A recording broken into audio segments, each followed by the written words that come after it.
Worldwide, we're looking at approximately 350 million people with diabetes. There's no question that we're in the midst of a diabetes epidemic. Right now, 1 in 3 Medicare dollars is spent in the care of people with diabetes. 1 in 10 total healthcare dollars is spent on people with diabetes. There's no question that this is a major problem. What in particular is the correlation with the diet and diabetes? I'm not going to get into that. Into diet? No.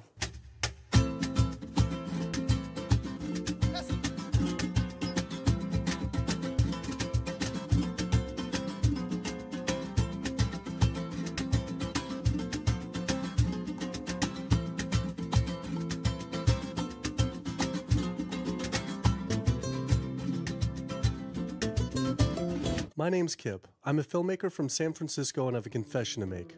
I'm a recovering hypochondriac. Like so many of us, I have a family history of diabetes, heart disease, and cancer. My dad had his first heart bypass at 49, his second at age 50. My grandpa died young from diabetes complications, and both my other grandpa and grandma died of cancer.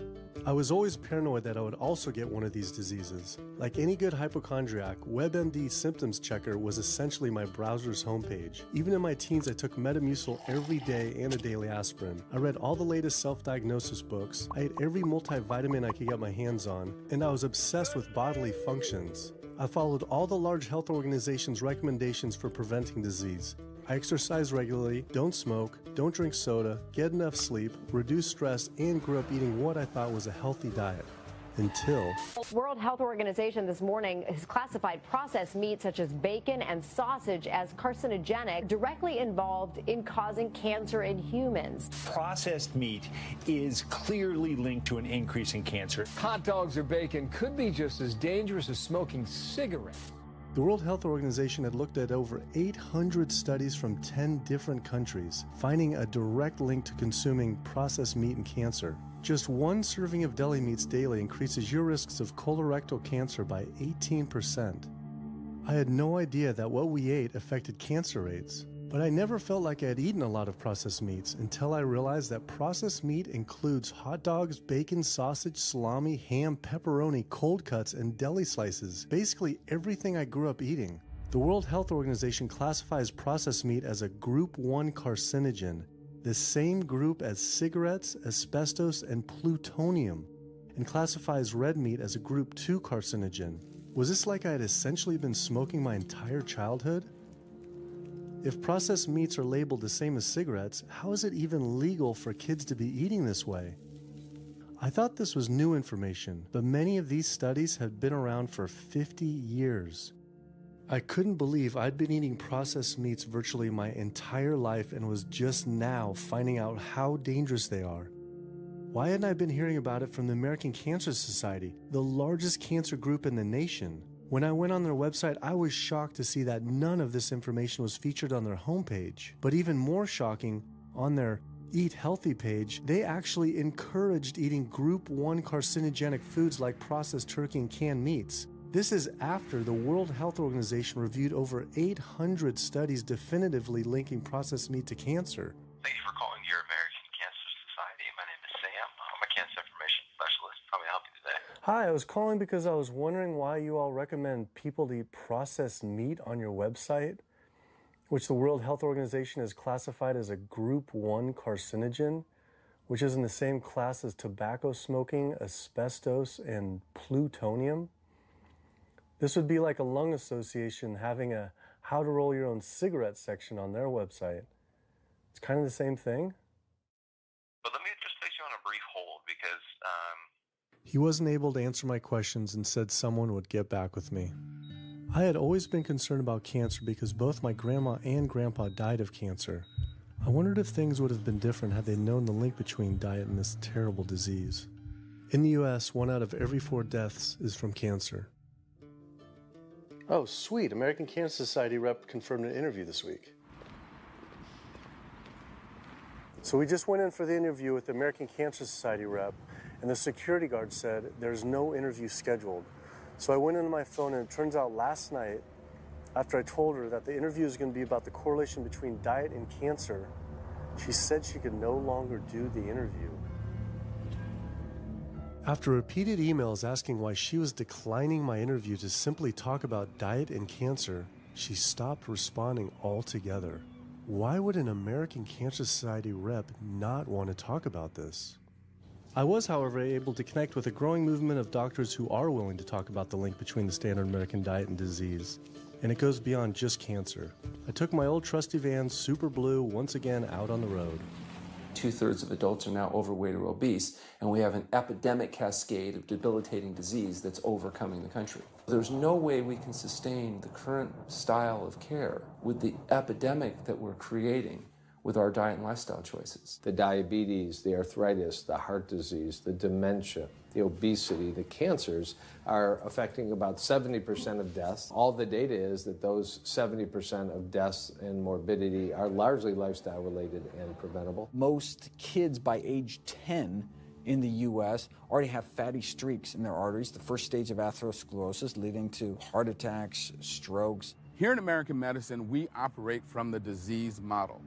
We are in the business of treating sick people. We are not in the business of trying to prevent people from becoming sick. When you look at chronic disease risk, all the things that we walk around worrying about, actually dietary choices trump smoking when it comes to those risks. If I could deliver one message to the researchers who are looking for the cause of diabetes and the cause of clogged arteries and the cause of high blood pressure and the cause of obesity, I would tell them the answer's in 3 words.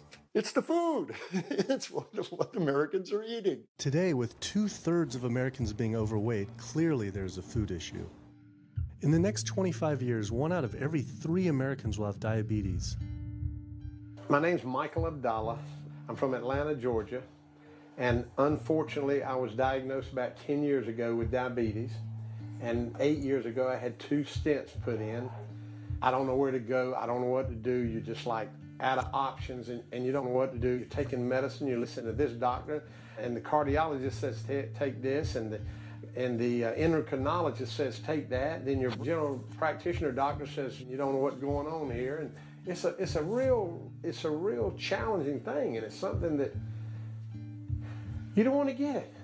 You just don't want to get it. Government and media almost exclusively blame lack of exercise and sugary foods as a cause of diabetes. But I wanted to talk with an actual expert on the role of diet and diabetes. I went to speak with premier physician, diabetes expert, and researcher, Dr. Neil Barnard. What role does sugar play in causing diabetes? It drives me crazy.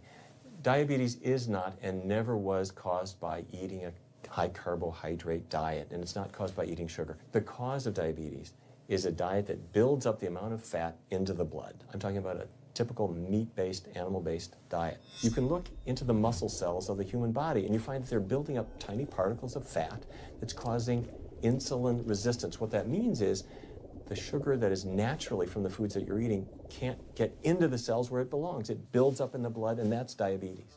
I had never heard that meat was associated with causing diabetes. We had always been told that sugar or obesity caused it. Renowned weight loss bariatric surgeon Dr. Garth Davis, though, agreed. Everyone thinks that you get diabetic because of carbs. They did a huge study in that EPIC study, 500,000 people. Carbs consumption was inversely related with diabetes. In other words, the more carbs someone ate, the less diabetes they had. But meat was strongly correlated. Get that aha moment. The starches, the carbs are good for you. They're not bad for you. This idea that carbs make you fat is utterly ridiculous. Carbs cannot make you fat in and of themselves. We have storage in our muscles and in our liver for carbs called glycogen. So when we eat carbs, we either store it or we burn it. Now, eat fat, that goes straight to your fat. Your body can't turn those carbs into fat unless you're really overdoing the calories. Obesity, it's a death sentence. You're at much higher risk of getting cancer. You're almost certainly going to get diabetes. I mean, no one wants to fat shame, and we all want everybody to be comfortable with our bodies, but this movement to be comfortable with our bodies has made us comfortable with being sick, and that's a huge problem. I go into the hospital and I look around me, people on dialysis, all these sick people, and just about every disease in there is because of what people are eating. Here's the thing. If I eat a sugary cookie, The sugar lures you in like the Trojan horse, but waiting inside that cookie is a huge load of butter or shortening, and that's what fattens you up. And that's the part that leads to the diabetes. It's the fatty foods, not really so much the sugar. It's not that sugar is good for you. There's no nutrients in it. It's excess calories. But when you eat sugar, you don't get inflammation right away. When you eat sugar, you're not getting plaques forming in your vessels. When you're eating sugar, your body's going to store most of it as glycogen or burn it as calories. And so this focus on sugar has taken all the focus off meat, dairy, eggs, pork, turkey, chicken. People need to understand, if their child gets diabetes, you've just taken 19 years off their lifespan. We're talking life and death. I realized there was so much more about diet and disease that I hadn't ever learned. It felt as if this information had been practically withheld. Processed meat causes cancer. Sugar doesn't cause diabetes. I had doubt about the claims these doctors were making, so I did some searching on my own. Harvard researchers looked at 9 prospective studies finding that just one serving of processed meat per day increased risk of developing diabetes by 51%. The link between eating meat and developing diabetes became undeniable. But when I went on the leading diabetes organization's website, the American Diabetes Association, not only did they not have this information front and center, they were featuring recipes for red and processed meat. And on their recipes for healthy living, they had bacon-wrapped shrimp? What the hell? All right, send an email to American Diabetes Association, see if they'll get back to us. As destructive as diabetes is, it pales in comparison to heart disease. Over 17 million people die every year from cardiovascular disease. It is the leading cause of death around the world. Nearly 1 out of every 3 people will die from this disease. The amount of people who die from cardiovascular disease is the equivalent of 4 jumbo jets crashing every single hour, every single day, every single year. My name is Amy Resnick, and I'm from Swampscott, Massachusetts, a little bit north of Boston. And I recently went to my doctor for asthma because I had a very hard time breathing. And while there, she did some blood work, and one of the tests was C-reactive protein, and on a scale there was a scale of 1 to 3, 1 being low for cardiac event, 3 being high for cardiac event, and my number was 10.82. What does that mean? That means I am on the road for a heart attack, and she said probably within the next 30 days. 30 days? 30 days, if I'm going the way I was going. I take this for my heart arrhythmia, take this for pain, oxycodone for pain, and lorazepam for stress, cyclobenzapine for a muscle relaxer, also take Topamax and Prozac, and I also use a CPAP machine to help me breathe, and my asthma has been so bad this past year, I use it during the day as well to get some air. I am tired when I wake up, I'm tired during the day, I take a nap, I'm still tired, I can't breathe, and I know I need to make a change for my health, or else I'm not going to be here for my family. When we speak of heart disease, I would say the role of alcohol is pretty small. The role of sugar is very small too. Smoking is big, but the good news is that most people have quit or never did smoke. The problem with animal-based diet, its contribution to heart disease is huge and it is pervasive. All this expensive imaging, procedures, bypasses, medication, none of which has one solitary single thing to do with the causation of the illness. So you die of a completely benign foodborne illness that never had its causation treated. When we eat these kind of dead meat bacteria toxins, within minutes, you get this burst of inflammation within your system such that you basically paralyze your arteries. You get this stiffening of the arteries, their inability to relax normally in half. So it's not like decades down the road eating unhealthy, there'll be some damage. No, we're talking damage right then and there within minutes of it going into our mouth. Many people are given the diagnosis of Alzheimer's disease when it's not true Alzheimer's at all. The vast majority of people suffer dementia due to their tiny blood vessels in their brain clogging up up and their nerve cells being shortchanged of oxygenated blood. And guess where that blood vessel dementia comes from? Those little tiny arteries are clogging up from that steady stream of fat, cholesterol, etc. It's really quite clear from the standpoint of cancer and the standpoint of cardiovascular disease that animal protein plays an enormous role. Is chicken better? It's a question of whether you want to be shot or hung. The flesh food that I would eliminate from the American diet would be poultry, would be turkey and chicken. A brilliant advertising campaign has convinced people that, oh, it's white meat, it's healthier. The leading source of sodium in the American diet for adult is chicken. It can be labeled all natural chicken, but be injected with the salt water, I think up to 800 milligrams of sodium. Heterocyclic amines are clear-cut carcinogens, and they can form in any kind of meat as it's heated, as it's cooked. But by far the biggest source is chicken. We sent researchers into fast food and family restaurants. Not only were there carcinogens in every single restaurant, but we found them in every single chicken sample that we took. If somebody brings their family in and they're buying a bucket of chicken, nobody tells them that there are carcinogens. If you're selling carcinogens to people, you've got to warn them that they're in there. But the American Cancer Society encourages people to switch from red and processed meat to chicken. Why would the American Cancer Society tell people to switch from eating one carcinogenic food to another when a Harvard University study showed that men with prostate cancer who eat large amounts of chicken increase their risk of the disease progressing 4 times? The number one dietary source in America of cholesterol is chicken because of the volume of chicken. You know, chicken's become grilled chicken and organic chicken. It's machismo, but it has nearly as much cholesterol per gram as red beef. So just on sheer volume, it's the number one source. Yeah, eggs being close behind. I'd never really thought about eggs much. I just thought of them as a standard part of a healthy diet. But then I found a study suggesting that eating just 1 egg a day can be as bad as smoking 5 cigarettes per day for life expectancy. The yolk of a hen's egg is the most concentrated glom of saturated fat and cholesterol. It is made to run a baby chicken for 21 days with no outside energy. It is pure fat and cholesterol. And when we put that into our bloodstream, it coats our red blood cells. Our blood gets thicker and more viscous. It changes our hormone levels. It raises our cholesterol levels. There's nothing healthy about eating the yolk of the egg. But I thought cholesterol and saturated fat wasn't an issue anymore.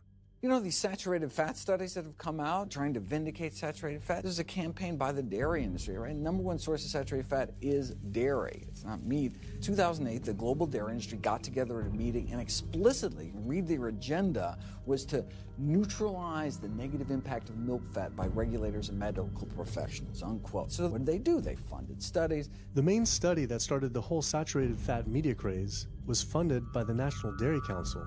The egg industry similarly funds studies that confuse consumers by making claims that eggs don't negatively affect heart function. That is, only when compared to eating a McDonald's sausage McMuffin? So what they're really saying is that eating eggs is just as bad as eating a McMuffin.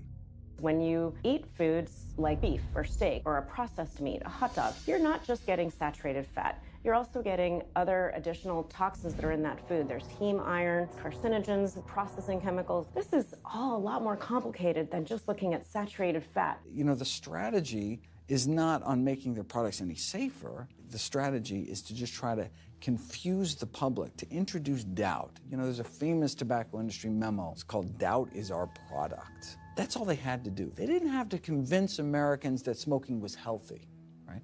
They just had to introduce doubt. Then they would win.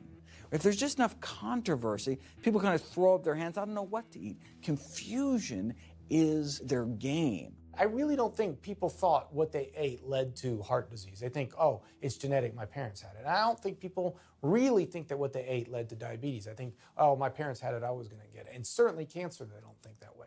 People have bad lifestyles that they've inherited environmentally. They've been exposed to a certain way of eating and living that they've carried on into their adulthood, passed on to their children. That is why they go on to develop the same diseases that their parents and grandparents may have had before them. But it is not inevitable. Even if you have a genetic predisposition, doesn't mean it's going to necessarily manifest. And what determines whether it manifests or not may be those epigenetic variables, the things that you can control, the environmental factors, the dietary factors, the lifestyle factors. We can actually change the expression of genes, tumor-suppressing genes, tumor-activating genes, by what we eat, what we put into our body. So, you know, even if you've been dealt a bad genetic deck, you can still reshuffle it with diet. I had always thought that I would develop heart disease at a young age because both my dad and grandpa had heart attacks. I was taught that they were genetic, but their heart attacks probably had less to do with genes and more to do with their diets high in meat. That's why when I went on the American Heart Association's Heart Healthy Recipes page, I could not believe they had an entire section on beef recipes. This was just like the American Cancer Society encouraging eating Group 1 carcinogens on their site.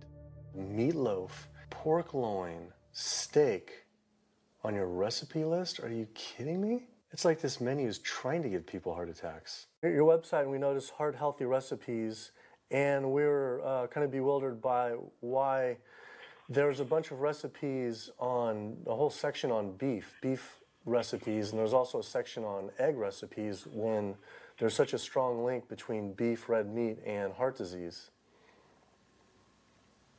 I honestly don't know because I don't do that, I guess. That's not what I do. Another organization rep that wasn't able to answer my questions, but he said that he'd have someone get in touch shortly. I was, however, able to talk to the president of the American College of Cardiology, Dr. Kim Williams. So the American College of Cardiology is a 47,000-member and growing organization with a dedicated mission to reduce heart disease and to improve patients' lives. And if you look at the incidence of hypertension and diabetes and mortality in men, they actually get reduced as you go higher and higher in terms of how much you restrict animal products. What about fish? So fish is a little different. You've got the 4 worries, which is PCBs, mercury, saturated fat, and cholesterol. And the cholesterol is all over the place. You can hit tuna in water, that'll be almost less than a glass of milk, to salmon or tilapia, which is higher than a pork chop. If you look objectively at fish, what you find is they've become essentially mercury sponges. And that's why in many parts of the country they warn you, don't have more than so many of these fish a week because it's getting too much mercury can kill you. Fish are eaten by bigger fish who are eaten by bigger fish, and these pesticides and herbicides bioaccumulate in the fish flesh. And these big fish, including the salmon, which people think is the healthiest fish, truth is the amount of pesticides and herbicides in the flesh of these fish are shocking, and they have estrogenic and cancer-promoting properties in them. They'll say, well, but don't sardines have less concentration of toxic waste product than other ones? Something being less toxic doesn't make it healthy. It just makes it less toxic. Farmed fish is by no means healthier. All the antibiotics that these animals have to be fed, similar to chickens and turkeys kept in confinement. These fish get infections. They get fungal infections. They get bacterial infections. You've got to feed them antifungals, antibiotics, and these substances accumulate in the fish flesh as well. I always knew that pollution was bad for our health, but I had never thought about the environmental pollutants affecting food.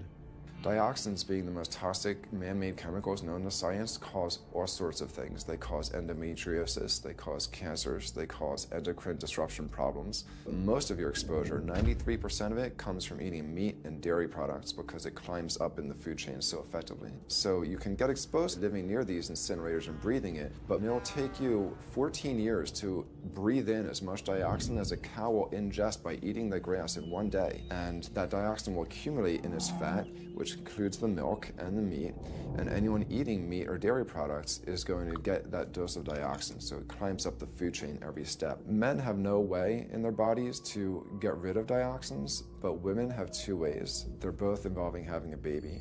One is that dioxin crosses the placenta into the growing infant, and the other is that it comes out from the breast milk.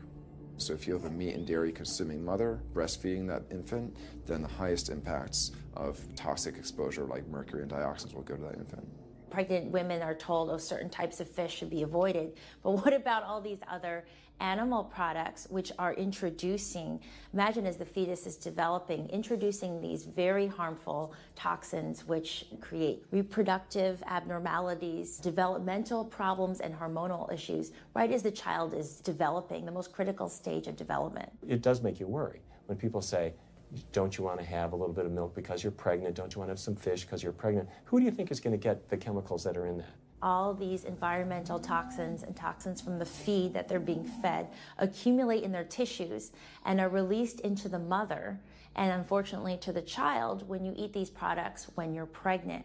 So this includes antibiotics, hormones, steroids in animal feed.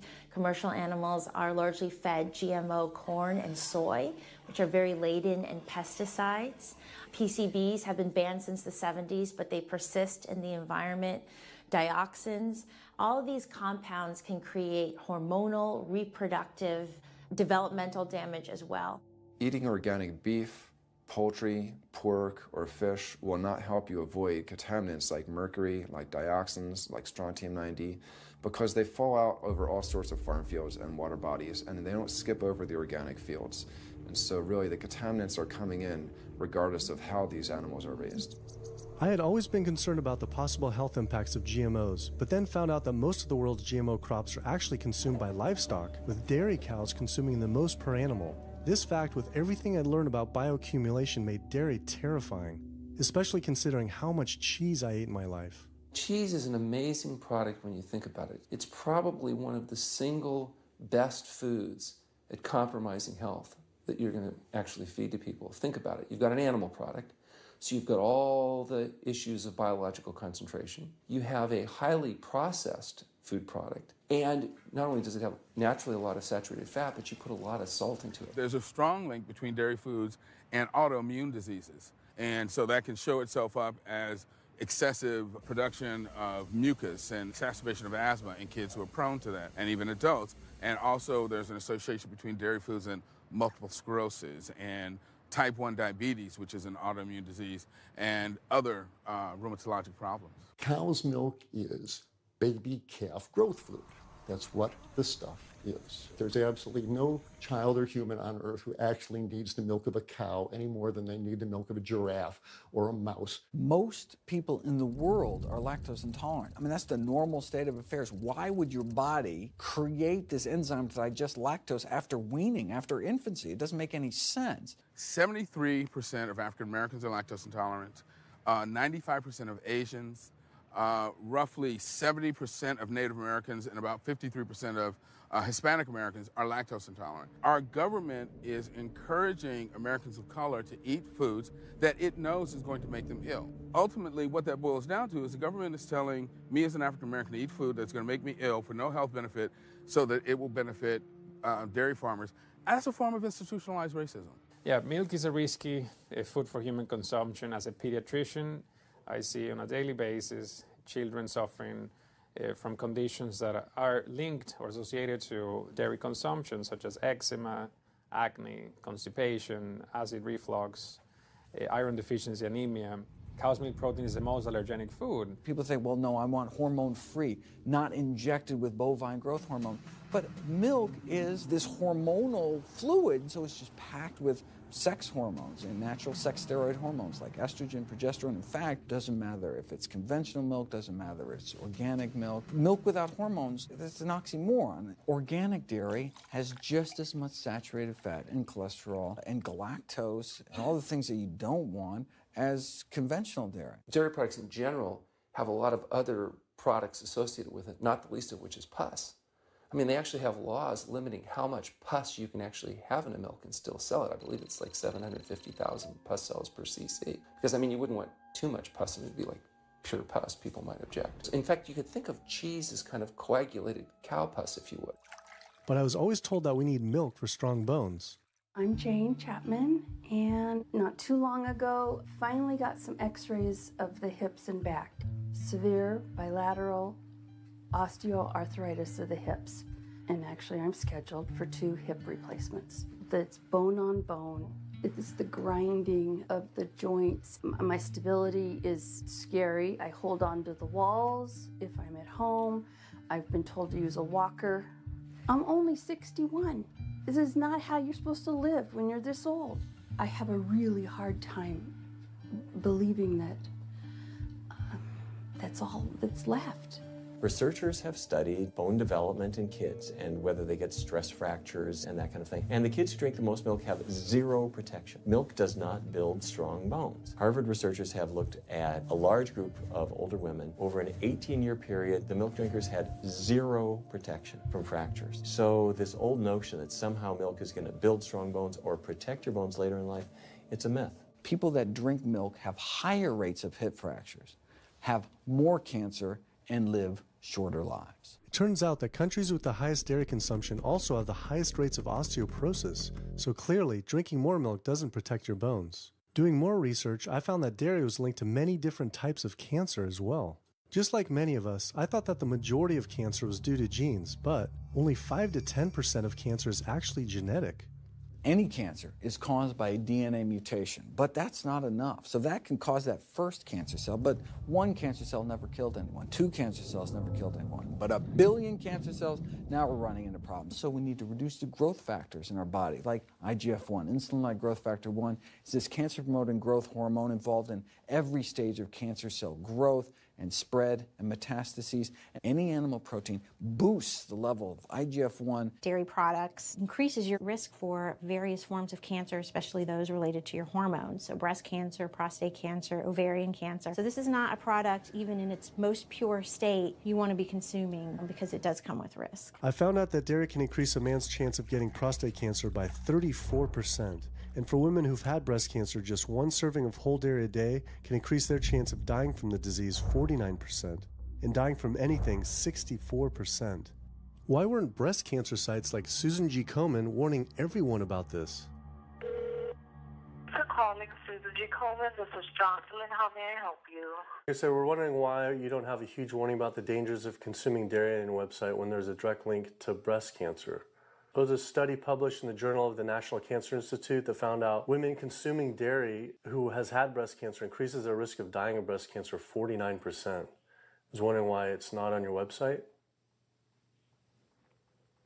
We cannot answer these types of questions. Once again, another health organization rep saying someone else would have to answer my question. Rather than risk being stood up again, I went straight to the local Susan G. Komen chapter to see if they would answer my questions.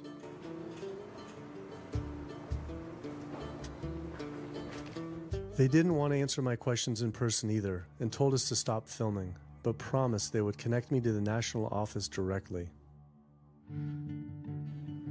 Susan G. Komen's Pink Ribbon campaign had done a lot to raise awareness for breast cancer, although it was confusing to see pink ribbons on dairy yogurt containers. Breast cancer can be prevented with a healthy diet and lifestyle, but we're not. We're talking about pink ribbons and putting all the money into research for the cure. I, for one, know that I would want my daughter, my mother, me, I want to focus on not getting to that point, and that's where I would like to see more energy and effort put. I had been a hardcore cheeseaholic virtually my entire life, despite the risks, but like so many others, I seem to have been addicted to it. It turns out that the casein protein, that's the main protein in dairy products, and particularly in cheese, it breaks apart in the human digestion to create what are called casomorphins, casein-derived morphine-like compounds that go to the brain, and they attach to the very same receptor that heroin attaches to. Don't get me wrong, they're not as strong as that, but they are strong enough to make you come back again and again and again, despite the fact that you're gaining weight, you're more unhealthy than you've ever been, but that cheese just calls out to people. Casomorphin may play a role in SIDS, in sudden infant death syndrome, may play a role in autism. This is one of the reasons why we don't want infants drinking milk from cows. Human breast milk has 2.7 grams of casein per liter, compared to 26 grams per liter for cow's milk. That's practically 10 times more. No wonder it's so addictive. This talk about addiction made me think about all the drugs animals are fed. I went to the headquarters of the Center for Food and Safety, the nation's leading FDA government watchdog group, to see how concerned we need to be about drugs in our food. So that we know of, there are at least 450 different drugs that are administered to animals, either alone or in combination. These drugs are given to animals for a variety of reasons, very, very few of which are actually beneficial to consumer health. We've got drug companies that work real hard to make sure they can sell lots of drugs to people raising cows, pigs, and chickens. The pharmaceutical industry sells 80% of all the antibiotics that it makes in the United States to animal agriculture. Antibiotic residues are found in meat, other antimicrobials are found in meat, there has been ractopamine found in meat, there's been hormones found in meat. So right there you're talking about 4 different drugs. It could be, in the same piece of meat. The pharmaceutical company is supposed to show the safety of animal drugs. They're not really testing to see what the impacts of these drugs are on humans. They're really looking to see what the impacts of these drugs are on animals. When we try to get information on some of the health studies and the environmental studies, from federal agencies, we get back page after page of blacked out information because the company claimed confidential business information. Consumers have no idea what is in the products that they consume. So how sick something makes me and how bad it pollutes the environment is a secret for a company.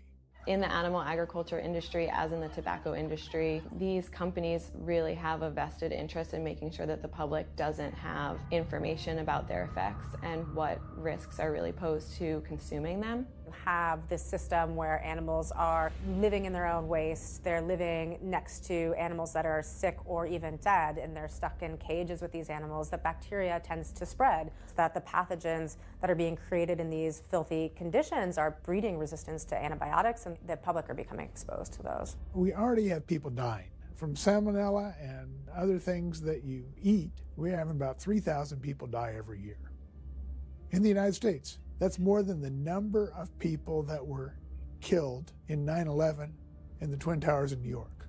If we had some terrorist organization killing 3,000 people a year, we would be all over it. The antibiotic-resistant bacteria deaths that we have, on top of that, you get 20,000 people dying a year. That's 7 9/11s every year. Can you imagine if that many people were being killed by some terrorist group in the United States every year? We would find them. You know, the World Health Organization has said we're nearing a post-antibiotic era in medicine. You'll be at risk in minor surgeries to have a fatal infection. You'll be at risk going to the dentist if you have a tooth extracted. Or it'll be like Civil War medicine. You get an infection in your leg and you cut your leg off. So you have this very dangerous situation. By crowding these animals in, they become a perfect engine for generating a new flu virus that can come out into the community. If you lived near a swine spray field, not even the CAFO, but the waste disposal field, you were 3 times more likely to have a MRSA infection. You can't see how it impacts the average person's life in Duplin County, North Carolina, and not be a little upset about it. From an environmental standpoint, from a community standpoint, from all other aspects, North Carolina, we're in a state of emergency. We've already had bouts of swine flu, or H1N1 as they prefer to refer to it. That particular swine flu incident was originated on a farm here in North Carolina. There's approximately the same number of hogs in North Carolina as there are people. Between 8 to 10 times the amount of feces is produced by a hog, an adult hog, as compared to an adult human. 10 million pigs in North Carolina produce the waste equal to 100 million humans. This is the equivalent of the entire U.S. eastern seaboard flushing their toilets into North Carolina. But there's no waste treatment. The pigs' waste falls through slats in the floors of the sheds they are forced to live in. It is then pumped into giant waste pits, which leach into rivers and streams, and is pumped out unfiltered onto fields, further polluting the environment and neighboring health. When you go back and you look at where these hog facilities are located, there's a disproportionate number of them that are located near communities of color, low-income communities. It is definitely a human rights issue. My sister, she have asthma, and you know, her brother, he have asthma. He's 3, and we don't know what she might have. I have asthma, I have sinus, I have sarcoidosis, that's the bacteria, and I have a pacemaker, which is 6 sinus syndrome. But you know, mostly everybody in this neighborhood got asthma or either cancer. My neighbor there died from cancer probably just last year. My nephew down the street, he's got cancer. He's in terminal cancer, stage 4. He's not a smoker, not a drinker. And it's not in his lungs. It's in his lymph nodes. But see, if you live here and saw the way they do, you wouldn't eat no pork. Well, I don't eat bacon because I know where it comes from. When they die, they go into a box and they decompose because they swell, especially from the heat. A truck come and pick them up, take them to the processing plant in Rose Hill, ground them up into feed, and feed it back to the hogs. If I come out this door, if he's spraying there, it's gonna come in my face. It hit you right in the face. It smells like something that you have never smelled before. It smells worse than a dead body. It's the family graveyard. I have my grandmother out there, my sisters, my brothers. When we go to the funeral, he used to spray. During the funeral? During the funeral, yes. During the funeral. Yeah, he spray. And when the people come, everybody be closing their nose up, saying how it stink. They can want to have a cookout on Sunday, he'll spray. Do you think he does it on purpose? I think so, because he just sprays Sunday. He always sprays Sunday. And in most of these area hog houses and turkey house is in the black area or the Hispanic area. It's either or. Do you think it's also a civil rights issue? Yes. Yes, I do. Yes, I do.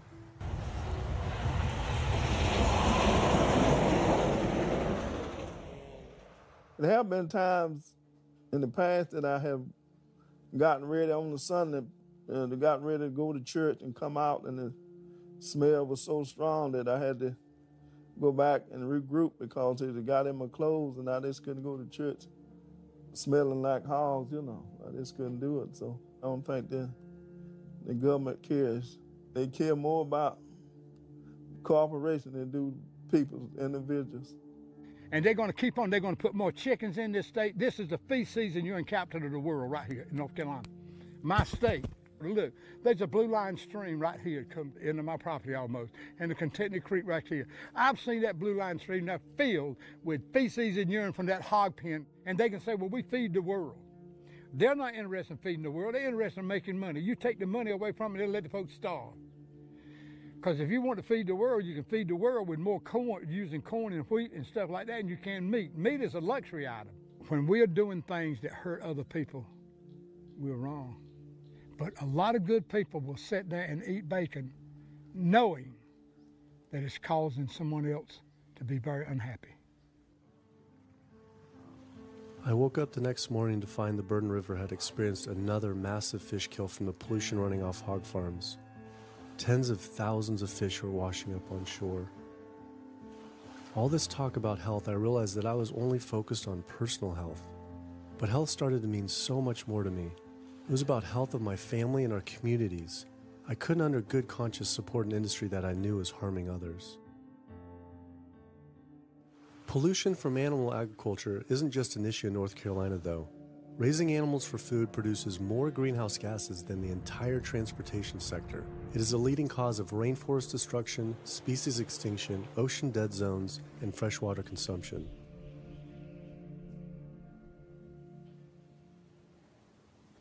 American Diabetes Association actually finally got back, and they agreed to an interview. Preparing for their American Diabetes Association interview, I took a look at their diabetes diet and meal plan recommendations, and they were loaded with foods associated with causing diabetes. How could they expect people not to get diabetes if this was the food they were recommending? And then, I saw multiple peer-reviewed studies published on the National Institute of Health website showing that a low-fat, plant-based diet was more than twice as powerful at controlling and even reversing diabetes than the ADA recommended diet that included meat and dairy.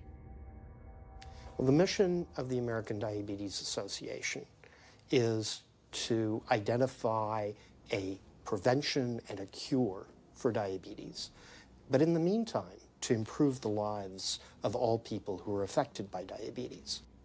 And what's the best way to prevent this? For type 2 diabetes, it's unclear.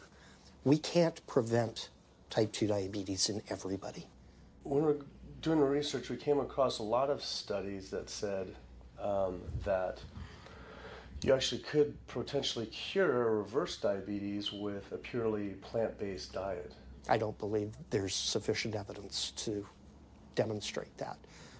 How does it compare to the ADA diet that you recommend? We don't recommend a specific diet. We recommend healthy eating. The one that's on the website.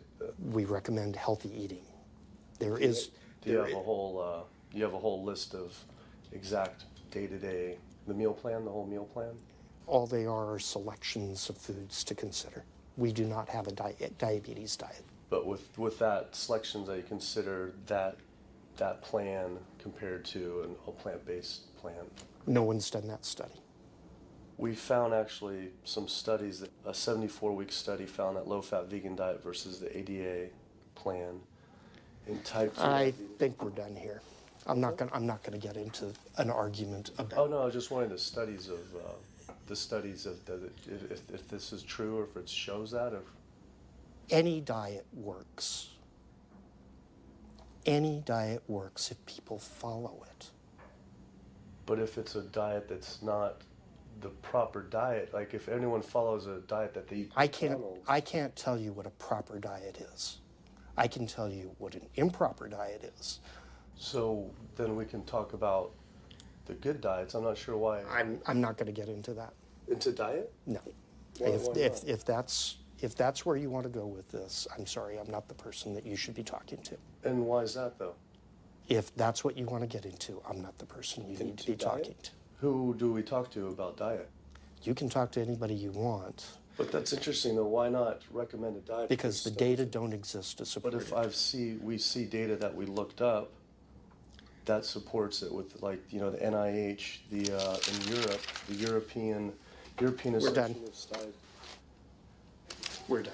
I'm sorry. I'm not going to get into that argument with you. No, it's not an argument. I'm not going to get into the argument. Why is it an argument? It's just talking about in European study of diabetes and other places that have studies why. There are lots of studies. Why is it even an argument? There are lots of studies in the literature, many of which have never been replicated or, frankly, are wrong. That's why we do peer review, okay? The European Association of Study of Diabetes has been peer-reviewed? I don't know what study you're referring to, and in the absence of being able to see that study, I'm not going to comment. I could show it to you. I'm sorry, I don't have the time for that. I just don't understand why it's an argument, though. Okay.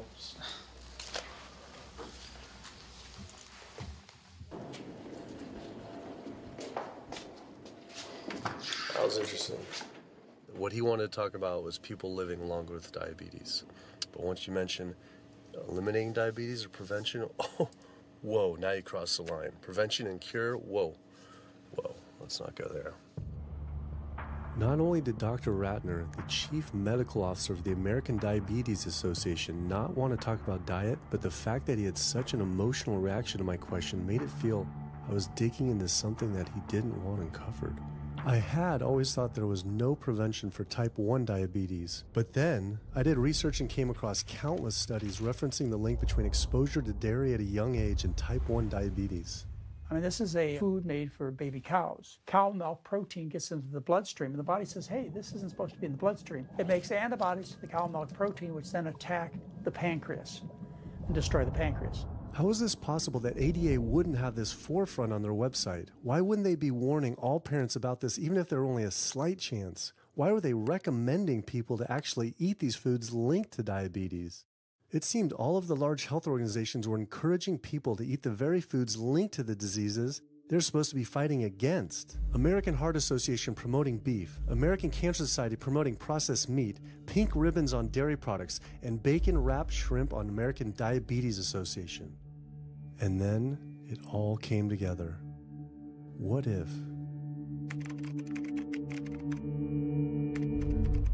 And there it was. The American Diabetes Association was taking money from Dannon, one of the world's largest dairy yogurt producers, Kraft Foods, makers of Velveeta processed cheese, Oscar Mayer processed meats, Lunchables processed kids meals, and Bumblebee Foods, makers of processed canned meats. American Cancer Society was taking money from Tyson, one of the world's largest meat producers, and Yum Brand, owner of Pizza Hut, KFC, and Taco Bell. Susan G. Komen was supposed to be fighting breast cancer, was corporate partnering with KFC, Dietz Watson Processed Meats, and YoPlay Yogurt. And the American Heart Association was probably the most disturbing of all, taking hundreds of thousands of dollars from the beef industry, poultry, and dairy producers, and millions from fast food and processed food manufacturers. Every single one of these organizations was taking money from meat and dairy companies that are associated with the causes of these diseases. This would be like the American Lung Association taking money from the tobacco industry.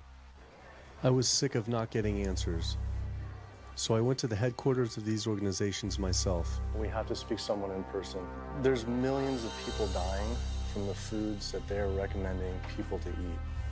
I wanted to find out why Susan G. Komen had accepted $35 million from YoPlay when their products can increase a woman's chance of dying from breast cancer 49%, and ask American Cancer Society if taking money from KFC and Tyson was the reason they promote eating meat. But every one of these organizations declined to be interviewed. What's really sad is that we cannot trust information from these leading health organizations like the American Heart Association, the American Diabetes Association, because they are taking money from the very industries who are causing the problems that they're supposed to be helping to prevent. So that makes the truth something that you are not going to be hearing, as far as nutrition goes, from these organizations. Well, that would be the end of their funding, that would be the end of their jobs, that would be lawsuits, they would bring the entire catastrophe down upon their heads, and they would essentially disappear as organizations. This one time I got invited to a charity fundraiser for the American Diabetes Association, and I showed up, and they had a whole buffet, and it was all just animal products. I remember like a big thing of barbecue chicken. And I was like, I stormed out. I said, like, serving chicken at a diabetes event is like serving alcohol at an AA meeting. It just doesn't make sense. We had scheduled to film an interview with a prominent surgeon, but before we could get inside the building, the hospital's media relations manager stopped us. Actually, I understand that Dr. said that you could film here today, but unfortunately that's not going to be able to happen. I know that he advocates for patients changing their diets, but the hospital makes money off these surgeries, and the reality is he does too. So we can't do anything that's going to negatively impact the hospital, so unfortunately you're not going to be able to film here today. I was sickened by how open she was about the hospital being more interested in profits than people's health. But it wasn't just this hospital or these organizations. Even the U.S. government is involved too. Every 5 years, the U.S. Department of Agriculture creates dietary guidelines for Americans. The committee who writes these guidelines has been made up of individuals who have received money from McDonald's, the National Dairy Council, the American Meat Institute, the National Dairy Board, the National Livestock and Meat Board, the American Egg Board, Dannon, candy and sugar companies, Coca-Cola, and Anheuser, just to name a few, which means we are getting our dietary recommendations from the very industries that are killing us. And when the USDA, makes a pyramid or a power plate every 5 years for the American public, they're going to guarantee that on that plate are going to be foods which, when consumed, will result in millions of Americans perishing. The USDA, which is supposed to be protecting us, has two missions. It's supposed to protect us, and it's supposed to protect the producer. And guess what? When those two come head to head, they usually choose the producer. In internal documents uncovered by Dr. Greger, the USDA admitted that eggs cannot legally be called nutritious, low-fat, part of a balanced diet, low-calorie, healthful, healthy, can't say it's good for you, or even safe. Yet they still promote these products to the American people through federal checkoff programs. If you ask somebody if they've heard the checkoff program, the odds are they haven't, although daily they are seeing the messaging that these programs produce. So checkoff programs are responsible for the messages that we see on TV, on the internet, on bus billboards and magazines that say things like, milk, it does a body good, or milk life, beef, it's what's for dinner, pork, be inspired, the incredible edible egg. The dairy checkoff program gave $12 million to Domino's to just market cheese-heavy products. And this is the USDA, this is the government. If you've seen those ads for the Pizza Hut pizza, the stuffed crust, or a pound of cheese, those are all government advertising schemes for the industry. How can we put more cheese on beef? How can we put more milk in a coffee? Things like that to just drive consumption of these just unbelievably unhealthful products. So McDonald's, for instance, has 6 people staffed full-time, according to records we found, whose salaries are paid for by this government program, but funded by the producers who are regulated by it. And these 6 people sit there at McDonald's headquarters and just come up with ideas. Triple cheese decker McCheese muffin stuffed bacon cheese slider? With extra cheese? No. Yes. You don't think of it on a day-to-day basis that these are government programs. The Wendy's bacon double cheeseburger, government program. The steak fajita at Dunkin' Donuts, government program. You would just never think that this just pure garbage from a food standpoint is coming from a federally funded program. That's one of the things that makes checkoffs so incredibly creepy, is that it is our government telling us, eat more beef, drink more milk, eat more cheese, eat more pork. One of the very effective ways that the dairy industry promotes its products is to reach children because kids are impressionable, they're going to be consumers for their entire lives, and you might as well get them while they're young. So dairy spends at least $50 million promoting its products in public schools throughout the country with posters with people with milk mustaches and messages like milk, it does a body good, or milk life. Targeting young people, right? The tobacco industry had to keep replacing their customers who are dying with new customers. The meat industry knows they have to target young people. That's why we have these foods in schools and marketing messages at a younger and younger age for kids to get hooked on all the wrong kinds of foods. So there's all kinds of parallels. School districts where processed meats are all over the place. Maybe it's going to be bacon on the menu, sausage, hot dogs, or pepperoni pizza. Any of those things are processed meats, and those are pretty much the worst of the worst with a direct link to colon cancer. And yet you have every day in the schools meal items with processed meats. If the Surgeon General puts warning labels on tobacco because of their cancer risk, why aren't the same warning labels on meat? Based on the publicly available data, we know they spend at least $557 million promoting their goods through checkoff programs. We know that they spend at least $138 million lobbying Congress. We expect that they spend a good deal more than that in figures that simply aren't publicly disclosed. The industry's lobbying power is so strong that they can create laws and push through legislation that doesn't benefit Americans in any way, such as ag-gag laws that criminalize whistleblowing or photographing abuses by this industry. Activists in the U.S. can be charged as terrorists for disrupting the profits of any business that uses animals under the Animal Enterprise Terrorism Act, to the even more ridiculous ones like cheeseburger laws. A cheeseburger law is a law that says a plaintiff cannot recover against a manufacturer, distributor, or retailer on the theory that the food made the plaintiff obese or caused an obesity-related disease. Cheeseburger laws are a direct response to a problem that the tobacco industry has had. Big Tobacco has paid $400 billion to state Medicaid programs. Cheeseburger laws proponents say, we don't want to see the same kind of thing happen to the meat and dairy industries. The fact that these laws are based on a model template called the Common Sense Consumption Act is actually ironic, because what they're saying is you, the consumer, should have the common sense to know that our food is bad for you. I've often typified the meat industry to people who maybe don't understand its power and reach as it's got all the money of big tobacco and big pharma, and it has the personality of the National Rifle Association.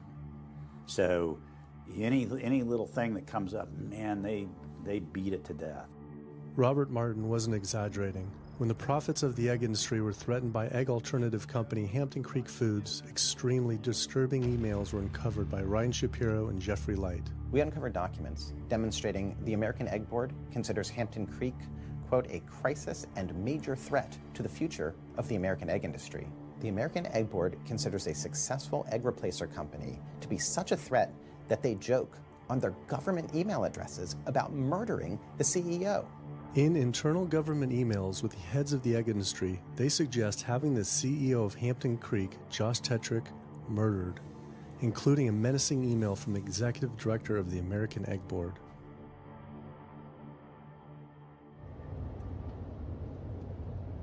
The meat producers don't have to pay for the heart disease or the environmental destruction or any of the other externalities, as economists call them, that their products cause. You know, then there's the whole pharmaceutical aspect of it, and the fact that there's a very strong pharmaceutical industry and lobby that has a huge stake in preserving the status quo. And these chronic diseases, these are the cash cows of the pharmaceutical industry. You have a $5 billion stent industry. Do they ever want to see that go away? We've got a $35 billion statin drug industry. Do they ever want to see that go away? I'm talking about the pharmaceutical industry effectively controls what doctors are told. Most research isn't put into prevention, it's put into the medication that we might use for that particular disease. I'm on 2 different high blood pressure medicines, 6 asthma type medicines, even after 4 years of shots. And then another medicine to help take care of side effects from some of those medicines. I'm on high-level antidepressants, a couple of different pain meds for my back and hips. I'm taking about 16 drugs, not counting the insulin in the morning. I take insulin in the morning, insulin at night, 32 to 34 units of insulin. Lantus to be exact. Some of these meds are for diabetes. This is for peeing. I have to use this for my prostate, and then I have to use this for the heart, and I have to use this for blood pressure. And it's just on and on and on and on. The doctors are telling me this is what I've got to do for my whole life, and it's frustrating, and it's very stressful, and I don't know how long my liver's going to last taking all this stuff. Under conventional medical treatment, whether it be for autoimmune disease or even conditions like high blood pressure or diabetes, you're told that you have to take drugs, and not just for a week or a month or a year. You're told you have to take drugs forever. You're guaranteed that if you follow your doctor's advice, you'll be sick forever. You'll never get well. That's the guarantee. Because the strategies are all about manipulating the symptoms, not dealing with the underlying cause. You come in with that diagnosis, you get a bunch of pills that have nothing to do with the disease causation, or you get these procedures that have nothing to do with disease causation. It's a deception to say this pill will help you unclog your arteries, this one will save you from a stroke. No, it doesn't. The people who take the statins, etc., they still get their heart attacks, they still get their strokes. This is not reverse disease. This does not make plaques smaller. This is a fraud of massive proportions. In the U.S., treating chronic disease such as heart disease, cancer, and diabetes is a $1.5 trillion industry. That's the GDP equivalent of the 10th richest country in the world. I went back and dug deeper into the health organization's funding, and there it was again. These organizations were accepting millions of dollars from pharmaceutical companies that are making billions of dollars from the very same diseases these health groups are supposedly trying to end. It seemed like a major conflict of interest, unless ending these diseases isn't really the goal. The pharmaceutical industry spends more money on lobbying than any other single industry. Just like animal agriculture, they are so powerful they write their own laws that have had activists imprisoned to silence them. Government's in bed with anyone that gives them the most money, which is the pharmaceutical industry, which is the animal ag industries. Like, they are pumping the government full of money and resources, and in return the government's giving them what they want: subsidies, imprisoning activists that go against them. And I think it's quite telling that these industries are working so hard and spending so much money to criminalize people for simply taking a picture, for simply recording what's going on inside of these facilities and making it known to the public. They're behind walls. They're underground. They're in these secret facilities that no one knows about. But if they did, they would be shocked and outraged. And I think people would not want to think that their pharmaceuticals, that their food are coming from these places. And that's why I think the ag laws are what they are, is because they are trying to silence people into not speaking out and not showing the truth. I finally realized how deep the collusion truly is between government and these industries, and how dangerous it could be to expose them. These concerns intensified after meeting the USDA whistleblower who revealed mad cow disease in the U.S. meat supply. USDA operates like the military. So when I got on TV and that, right away USDA sent out memos to all the veterinarians and food inspectors. If anybody from the media ever contacts you, do not talk to them. Refer them to Washington, D.C., and we will talk to them. So right away, shut up everybody. American public should be very concerned about this. What's going on with USDA? Here in the United States, we have at least 4 cases of mad cow disease, but I'm almost positive there's more cases than that, but the government isn't looking for it. So what you're saying is that there could be already mad cow disease in humans. Right, and I think a lot of it was misdiagnosed. With the Alzheimer's or dementia, it takes several years, you see the progression, but to make it easier, these doctors just sign off on it as dementia or Alzheimer's without actually taking a biopsy of the brain to see if it's that, or is it actually a prion disease like Creutzfeldt-Jakob disease or mad cow disease. Do you think it's safe to eat meat? I personally don't think it's safe to eat it because of the fact how the line speeds are increasing, and also our inspectors are not well trained enough. At the present time, the line speed now is going about 220 cows an hour. That gives you about somewhere around 4 cows per minute, so that's 15 seconds per cow. These dangerous slaughter speeds means that animal waste ends up everywhere. Testing shows 88% of pork chops are contaminated with fecal bacteria, 90% of ground beef, and 95% of chicken breast sample contain animal waste bacteria. There is nothing clean about eating this way. But it just isn't waste, it's also pus-filled infections. You can see there's a bump or some kind of abscess underneath the hide. Most of the time when the hide's pulled off, Either that will open up the abscess and the pus will come out, or if it's deep-seated, when the inspectors are doing their work or the company employees, they might stick their knife into an abscess and it explodes all over the place. I had heard enough. I was utterly disgusted by the corruption, the greed, the disease, and the abuse I was learning about. The very animals we were killing us and the planet. But so many people eat meat and dairy every day of their lives, and we are so concerned about getting enough protein. Do we have to eat meat to get complete protein? Oh my God. Oh my God. You want me to jump off this building, don't you? Well, first of all protein is made by plants. I'll state that again for the record. All protein is initially made by plants, all of it.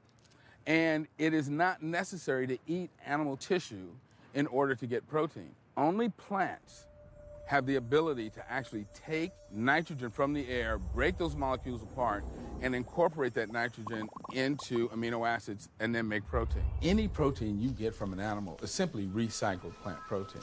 If you ate a diet that was calorically adequate, and even things like brown rice and broccoli, and you got enough of it, you'd get enough both quantity and quality of protein. 2,000 calories of brown rice and broccoli is going to be about 80 grams of protein a day, including the essential amino acids that you need in order to maintain optimum health. I mean, grains are loaded with protein. Beans are loaded with protein. Vegetables are loaded with protein. You really want to get your protein from plants because plant proteins have a much more beneficial effect on our physiology. The funny thing about protein is most Americans get about twice the amount they need. Most Americans get less than half the amount of fiber they need. But the conversation tends to always be about protein. So in my mind, it's just this magical marketing campaign that protein has taken on over the decades. The question is not where do you get your protein, it's where do you get your fiber? I have never in my professional career seen a protein deficiency. I've never seen someone come in eating normal amounts of calories and they're protein deficient. You just don't see that. So human milk has the lowest protein content ever in any species ever tested. I mean, that's the fluid that's been designed by evolution over millions of years. And that's just like the perfect food for human babies, right? Perfect food, lowest protein content any other mammal. And so it gives a sense of kind of protein requirements for anything. So look, then rat milk, ape milk, donkey milk, any milk has ever been tested. And you hear this a lot in bodybuilders. They're like, well, I need, chicken, or I need fish to be, to be strong, to build muscle tissue. That is utter nonsense. The largest, strongest terrestrial animals on the planet are all herbivores. The biggest, strongest animals are all herbivores. When we bring in people and they're on meaty diets and we transition them to a plant-based diet, we always track what they're eating. Their vitamin intake goes up. Their nutrition overall goes up, dramatically better. And these same people might worry in advance, will I get the nutrition that I need on a plant-based diet? The fact is, you're not getting the nutrition you need on a meat-based diet, and you're going to get dramatically better nutrition on a plant-based diet. For an average-sized guy like myself, I need about 56 grams of protein a day. That's optimum. Probably I really need 30 to 40 grams a day. Diets that are really high in these protein create diabetes, create heart disease, create cancer, create the diseases that I'm treating on a daily basis. But this is the opposite of what all the high-protein diet fads say. The food you eat determines the bacteria that live in your gut. Well, you eat animal flesh every day. You are summoning up bacteria that eat carnitine, and those bacteria will turn that carnitine into a molecule called trimethylamine. Your liver then turns that into trimethylamine oxide. That's a molecule from hell. That molecule drives cholesterol into the artery walls, and the people who are consuming this flesh-based diet are contributing to plaque building up. They may lose weight on this diet, and that's good, but what's happening inside your arteries, paleo friends? What's happening is that plaque is building up, and these are the folks who drop dead at the gym at 39. Boy, he was lean and he looked really good. But where is that cholesterol going? It's going into your artery walls. So I believe these paleo folks are setting themselves up for an epidemic of clogged arteries, colon cancers, autoimmune diseases. This is not a healthy diet. We are not carnivorous apes. Humans' closest living relatives are chimps, who get 97% of their calories from plants and the remaining 3% mostly from insects. Comparing the anatomy of true omnivores like bears, who eat both meat and plants, to frugivores like primates, who eat almost exclusively plants, the differences are pretty clear. Frugivore teeth have flat molars for chewing plants, where omnivore teeth are serrated for stabbing and tearing flesh. Frugivore jaws can move forward and back and side to side. Omnivore jaws cannot. Omnivores have much stronger stomach acid for digesting meat compared to less acidic stomach acid of frugivores. The intestines of frugivores is 9 times their body length compared to 3 times for omnivores. This is because meat will putrefy in the gut unless it is moved through quickly. If humans were indeed true omnivores, we would need to change our physiology and appearance quite a lot. But we fit every requirement of a frugivore. We may behave like omnivores, but anatomically, we're frugivores. Human beings, unlike bears and raccoons, and to some extent dogs, don't have that mixed anatomy and physiology that you see in the true omnivores, and thus we are not true omnivores. In humans, the canines have become really small and rounded and actually function like accessory incisors. They're utterly useless for ripping and tearing anything other than an envelope. So the idea that the mere presence of the canine somehow means that we're supposed to eat meat is silly. He was right. I always thought my canines were for meat, but what kind of animal could I actually kill and eat raw with these tiny teeth? The thought alone was disgusting. I mean, everybody loves a smoothie made with fruit and even some vegetables, but if you think about putting a fish or a piece of beef in a blender and grinding it up, the thought is absolutely repulsive. All these diseases I had learned about were from eating a diet our body wasn't designed for. What would happen if we started eating a diet our body actually was designed for? The data is crystal clear that you can stop and reverse heart disease with plant-based diets, scientifically shown. I've seen it in my own patients. People who adopt low-fat plant-based diets can actually reverse their heart disease, and that literally means watching the plaque start to go away, something they didn't think could happen. My experience with patients is, and those studies show, that when people adopt a fully plant-based diet, their cholesterol levels plummet within a few days. And if you do blood tests in a couple of weeks, you'll see dramatic improvements. Yes, your numbers are going to look great within a week or two. Your cholesterol can come crashing down. In fact, if you're on medications, your doctor may have to pull off your blood pressure medications so your blood pressure don't drop too low, because it can work too good. Like that, the side effect is not having to take drugs. In a groundbreaking study published by Dr. Esselstyn following patients suffering from cardiovascular disease, 99.4% were able to avoid major cardiac events by going plant-based. Because it's not just heart disease. It's hypertension, it's diabetes, it's strokes, it's heart attacks, it's several of the autoimmune diseases, lupus, asthma, GERD, osteoporosis. I mean, there's a multitude of diseases, even rheumatoid arthritis. It can be so dramatic. When you see these poor souls with just absolute crippled with rheumatoid arthritis go plant-based, then they come off their medication. I wanted to follow up with Jane Chapman, who had been suffering from severe osteoarthritis, and I could not believe what I saw after only a few weeks of fasting and changing her diet. So they're so amazing. See, like this only a few weeks later. I know. From going from the walker, needing wheelchair assistance at the airport, to strolling down the street, enjoying the fresh air, the sunshine. 2 weeks. It's all it took, 2 weeks to get off all the meds and start to feel the inflammation just kind of drain out of the body, where the movement was much easier. Just a lot of healing occurred very, very rapidly just by doing the right things for your body. When you're treating diseases with drugs, you know, there's one drug you take for cholesterol, a different class of drugs you take for high blood pressure, different class of drugs you take for diabetes. But with diet, a plant-based diet affects all these diseases, one diet to kind of rule them all. The impacts of eating this way go far beyond ourselves. By getting rid of heart disease alone, we would save up to $48 trillion in the USA, 3 times the US GDP. Conditions like high blood pressure, you don't have to take the drugs the rest of your life and be sick forever.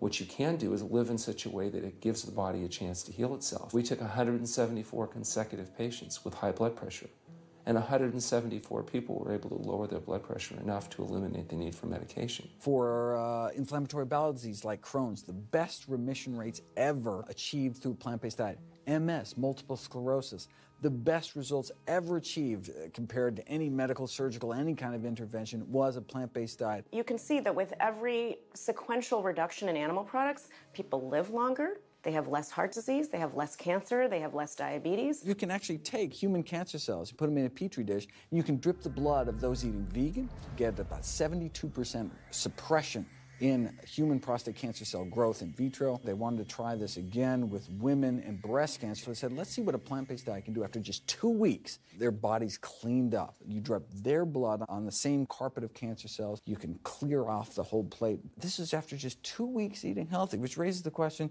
what kind of blood do we want in our bodies? My background is in industrial and systems engineering, and that was my career path for a long time until I got thyroid cancer, and everything changed from there.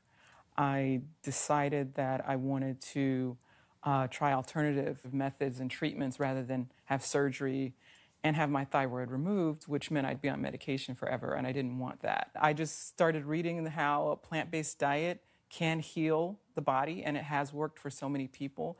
So I immediately just switched to a completely whole food plant-based diet. After a year, the cancer was completely gone, and my thyroid had shrunk to normal size, and I was completely free of that.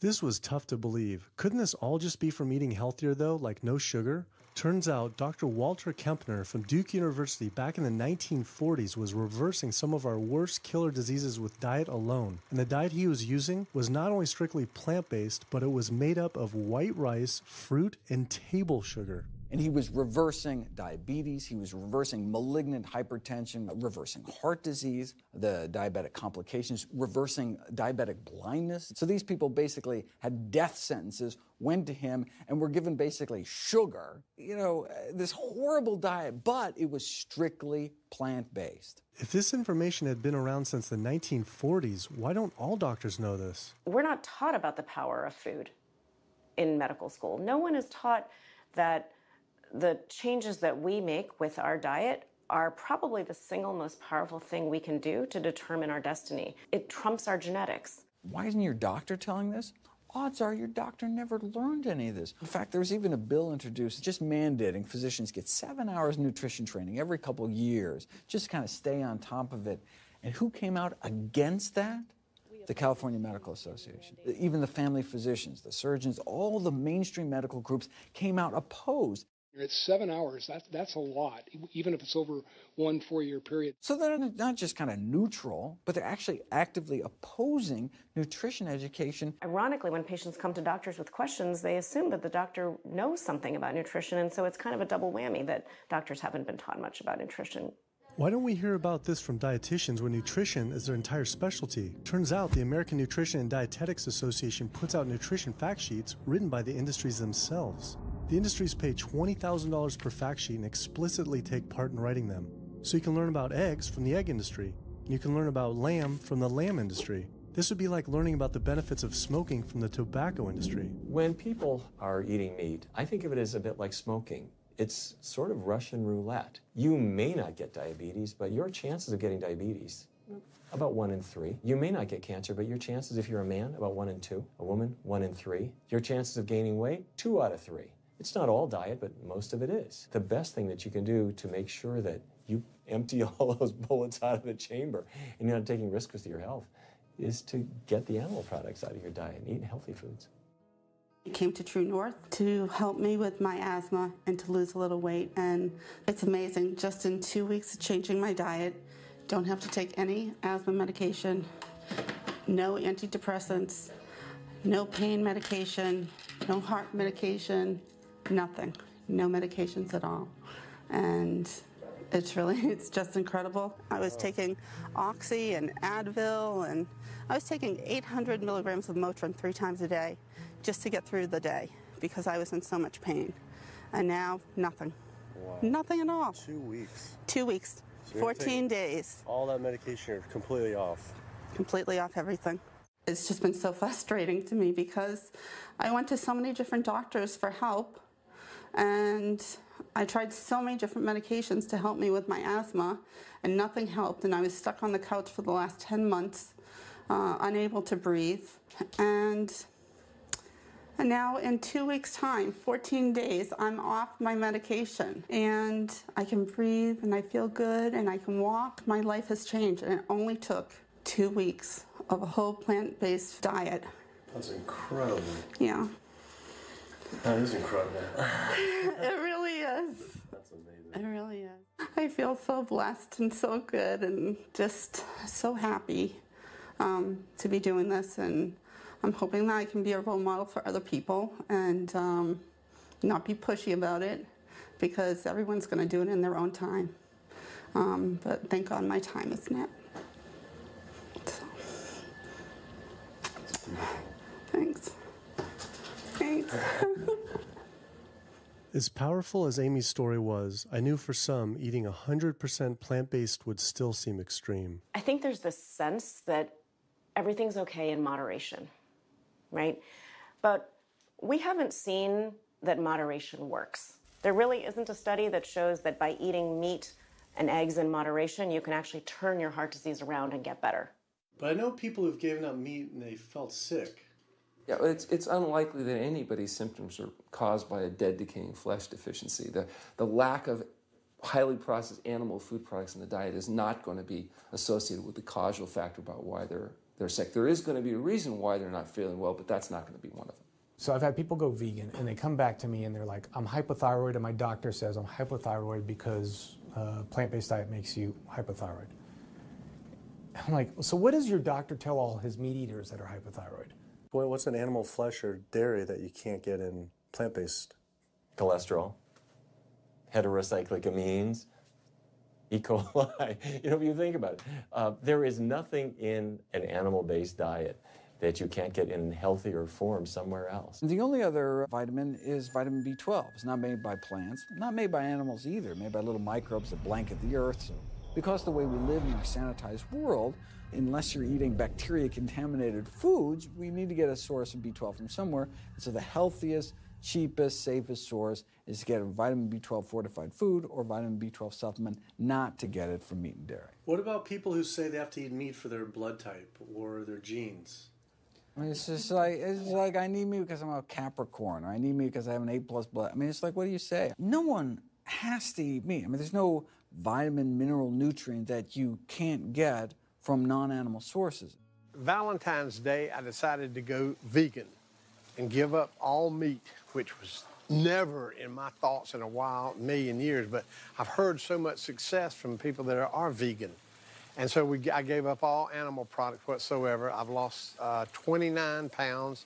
I've been able to cut my meds in half.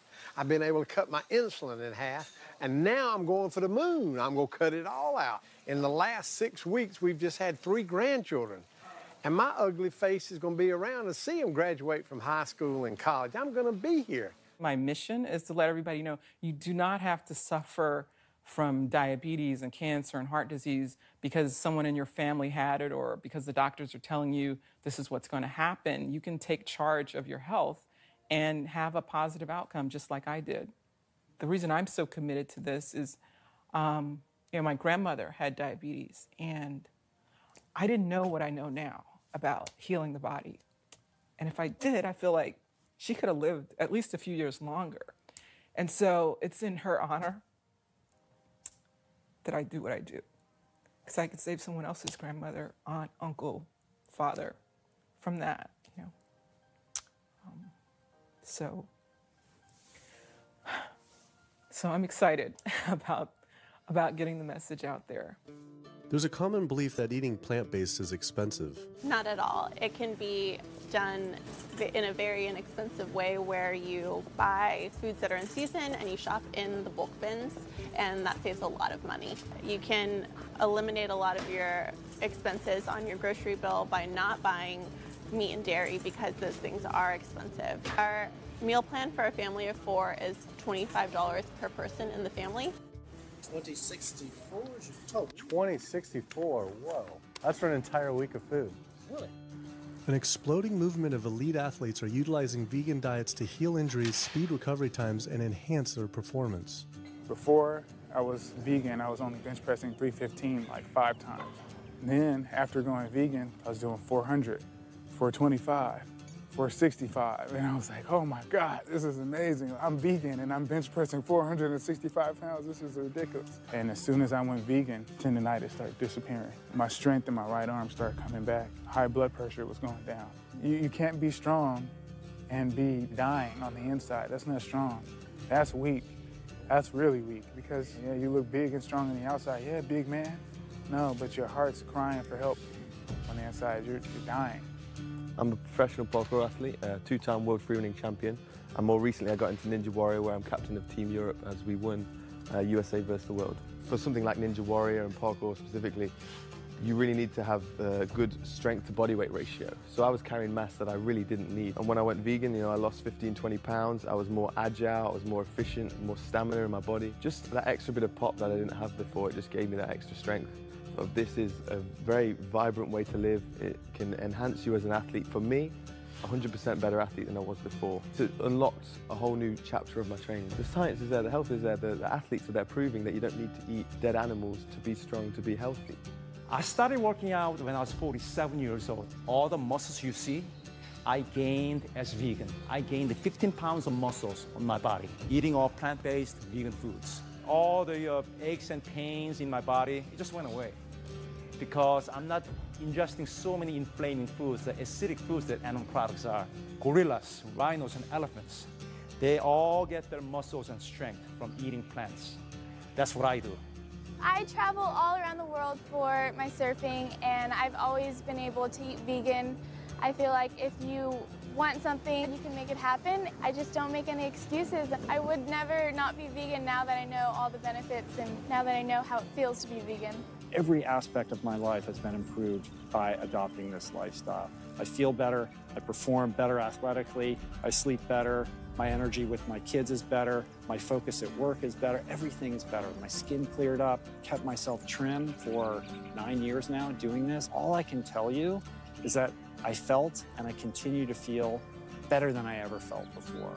My friend Jason Lester and I were the first people to do this challenge called Epic 5, which entailed doing 5 Ironmans on 5 Hawaiian islands in under a week. An Ironman is a 2.4-mile swim followed by a 112-mile bike and then running a marathon, 26.2 miles after that. So we did 5 of those in a row on 5 different islands in a little under a week. Yeah. You almost die? Yeah. Where'd you die? So I guess the famous question, where did you get your protein in there? From plants. Like so many people, I was looking for excuses not to change my diet. But once I finally did, I felt liberated. Within days, I could feel the blood running through my veins with a new vitality. Within weeks, I felt a transformation throughout my entire body and mind. Not only could I survive on a purely plant-based vegan diet, I could thrive. I felt amazing.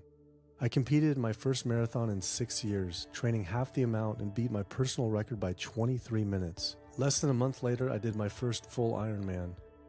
Although I could possibly get away with eating a little bit of meat and dairy without ill effects to my personal health, I could no longer willingly support an industry I knew was causing so much suffering to communities, families, and all life on the planet. A whole new world opened up. I felt whole again, connected to a greater sense of what true health is, and where true health doesn't end with me, but begins with us. If people adopted a plant-based diet, the changes we would see in our individual health, in our national health situation, and in this physical environmental world we live in would be so profound. I mean, today, you can say, I'm not going to eat that stuff anymore. It's one thing that I can do myself personally to make a difference. It will give you a greater sense of well-being and happiness when you know that, one, you're not destroying your health every time you sit down to eat, you're not promoting cruelty, and you're not damaging the earth. I don't want my gains to be at the detriment of the planet of other things. And yet, I'm not weaker, I'm stronger. That's the beauty of it. When you're altruistic, when you make choices for the greater good of others, it comes around, benefits me as well. It benefits us all. Studies show that we can not only survive, but we can thrive. I just feel this is a great way to live, not harming other beings when we can be healthy and happier. I love it. It's a great life. I never thought that I could feel this good at this age, and I just want everybody to feel this way. I feel like a 20-year-old. I'm almost 50.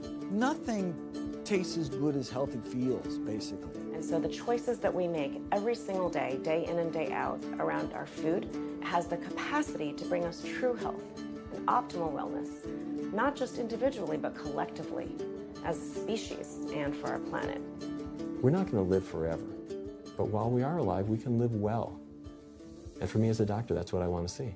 Where there's a will, there is a way. And I believe that.